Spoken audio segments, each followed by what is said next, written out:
আপনি কি জানেন কিভাবে টেলিফোন আবিষ্কার হয়েছিল আর কে এটি আবিষ্কার করেছিল? আপনি যদি না জেনে থাকেন তবে চলুন জেনে আসি কিভাবে টেলিফোন আবিষ্কার হয়েছিল আর কেই বা এটি আবিষ্কার করেন। টেলিফোন আবিষ্কার একদিনেই হয়নি। এই আবিষ্কারের পিছনে রয়েছে বিজ্ঞানীদের নিরলস পরিশ্রম।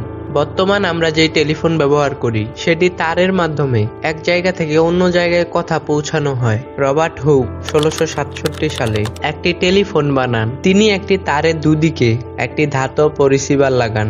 এরপর সেই ধাতব রিসিভারের একদিক দিয়ে যখন কেউ কথা বলতো, ঠিক যেমন আজকালকার বাচ্চারা এই ধরনের টেলিফোন বানিয়ে খেলা করে, এই যন্ত্রের মাধ্যমে শব্দ তারের ভিতর দিয়ে তরঙ্গের মাধ্যমে অন্য পাশে পৌঁছাতো। এরপর 1816 সালে ফ্রান্সিস নামের একজন বৈজ্ঞানিক একটি ইলেকট্রিক টেলিগ্রাম যন্ত্র আবিষ্কার করেন, যাতে ইলেকট্রিসিটির মাধ্যমে এক জায়গা থেকে অন্য জায়গায় কোনো তথ্য প্রেরণ করা যেত, আর এতে অনেক বেশি দূরে তথ্য পাঠানো যেত।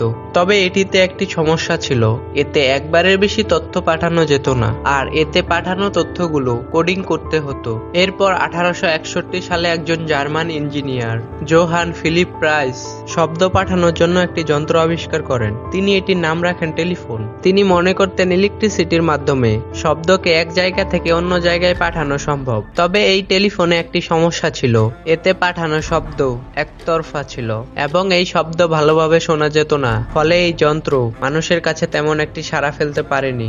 এরপর আরেকজন ইটালিয়ান বিজ্ঞানী অ্যান্টোনিও মুচ্চি 1871 সালে টেলিফোন আবিষ্কার করেন। তিনি এই যন্ত্রের নাম রাখেন সাউন্ড টেলিগ্রাফ। তবে এই যন্ত্র তেমন উপকারী ছিল না।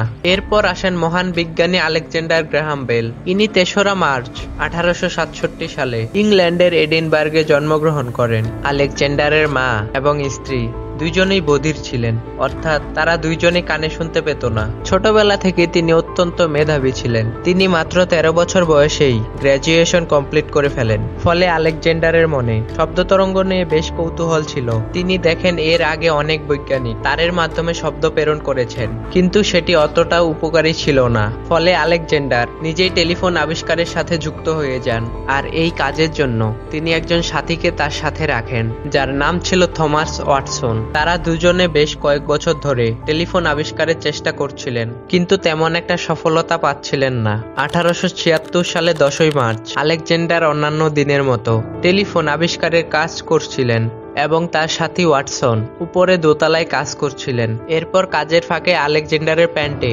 অ্যাসিড পড়ে যায়। এরপর তিনি সাহায্যের জন্য ওয়াটসনকে ডাকেন। ওয়াটসন দোতলায় কাজ করছিল। তিনি তার সাথে থাকা টেলিফোন যন্ত্র থেকে আলেকজান্ডারের শব্দ শুনতে পান। এরপর যা হয়েছে তা ইতিহাসের পাতায় অমর হয়ে রয়েছে। এই সফলতার পর আলেকজান্ডার 1877 সালে টেলিফোনের প্যাটেন্ট করান আর একটি টেলিফোন কোম্পানি খুলে ফেলেন, আর সেই কোম্পানি বর্তমানে AT&T নামে পরিচিত।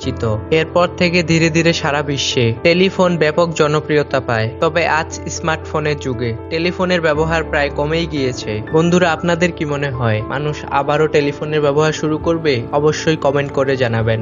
আজ এই পর্যন্তই, দেখা হচ্ছে নেক্সট কোনো ভিডিওতে। আশা করি সেই অবধি সাথেই থাকবেন। ধন্যবাদ।